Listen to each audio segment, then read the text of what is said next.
I wanted to talk about, I was raised as an atheist, but I've noticed that as I grew up and became sexually active, and from just listening to what you guys were talking about in terms of the bedpost confessions where people think that, they have a kink and they're concerned about sharing it, it seems that the religious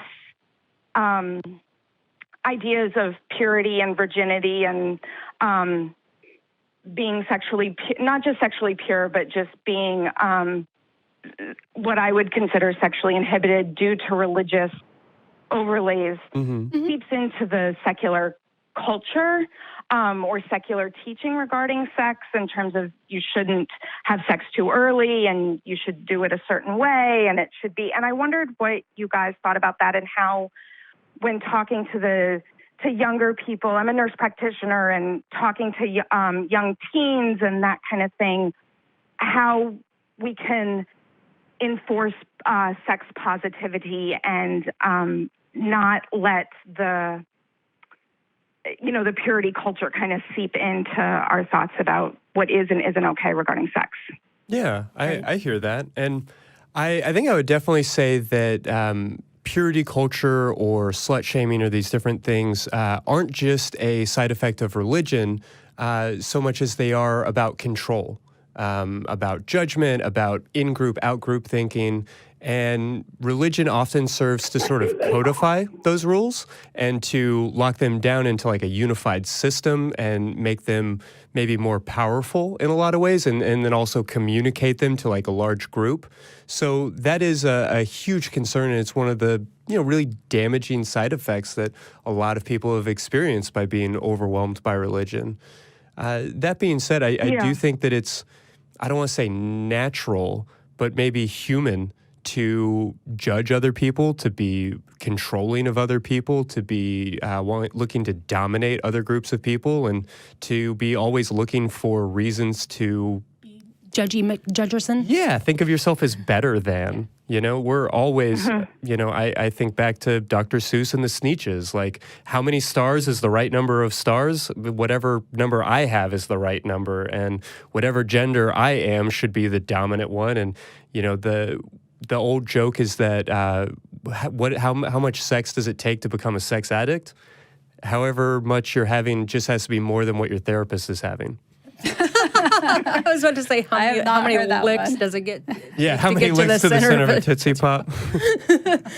So, as far as how to, talk to teenagers and promote, sex positivity, what sorts of things come to mind for y'all? Oh, boy.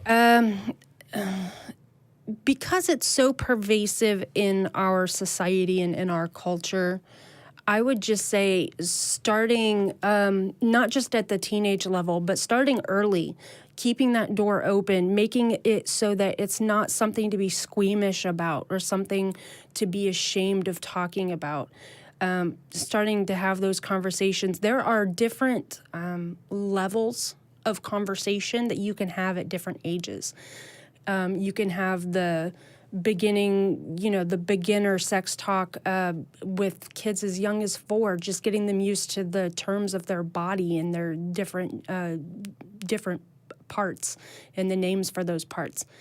And then when they're 7, and then again when they're 10, and then when they're 13, and it is a conversation that should be had, and it's not a single conversation, it's a conversation over a long period of time.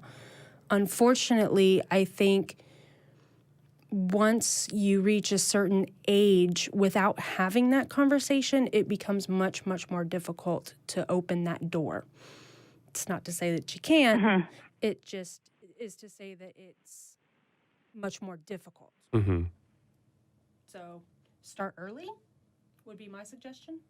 What do you got? Yeah, I totally agree with everything that you said. I think so much of it is about doing the opposite. So it's not shaming anybody about anything, really. So, something that comes up with doing the anonymous confessions is that we may read one and then there's a reaction and people may think it's horrible. And then we will say, well, we don't know. The person didn't leave their response, how they felt about it. Did they enjoy it? Did they not enjoy it? We're making assumptions. So when I'm working, whether it's, reading these confessions out loud or working with a performer, I work really hard not to assert myself and my reactions to a situation, and just ask, what did you think about that? How did that make you feel? Just going back to those base questions, making it about the other person rather than yourself. Because I think that when you put yourself or the institution of the church or something like that, it is coming from, this is the should, and if you're not doing this, then I'm going to shame you.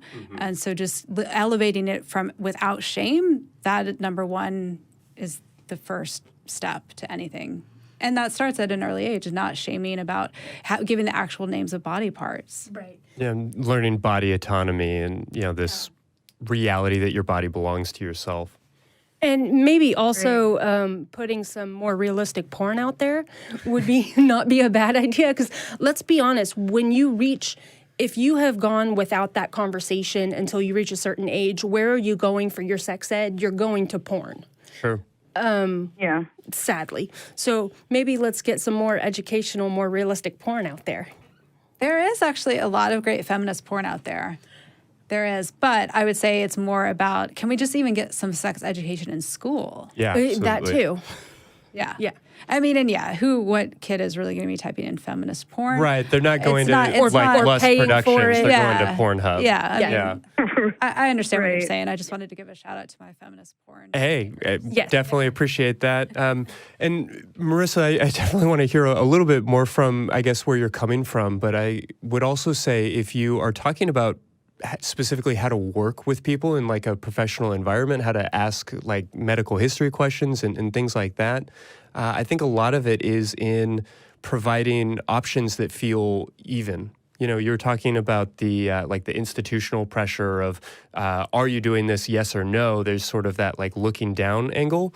Whereas if you present it in a this or that, as if both options are viable. So what I mean by that is things like, do you have sex with men, women, or both? Presenting it in that way instead of presenting it as, are you heterosexual, yes or no? Are you gay, yes or no? Remove the label and ask the actual question. Yeah, and presenting. Removing the label is part of it, and getting down to the nuts and bolts of it. Because particularly in adolescence, your definition of gay may not have a whole lot to do with who you're having sex with. But presenting it in that way that gives you an option either direction, I guess is what I mean to say. Okay. Thank you. Oh, yeah, of course. And thank you for the work that you do. I just want to, as we're giving shout outs, like nurses are phenomenal. Our last show, we just had an ICU nurse. That is Holly Lorca, who performed for the 13th time. And she really broke down the sexism that happens with nurses. So I just want to pay my respects to you in the field of work that you are in. Oh, thank you. And thank you all for doing what you do, because I think it's important to have a variety of views and other options for people to listen to, and to know that what they're experiencing is not bad or different, that probably other people are experiencing exactly what they're experiencing as well. So thank you. Of course. Yeah, absolutely. Well, thanks so much for calling in, and have a great night. Okay, you too. Bye-bye.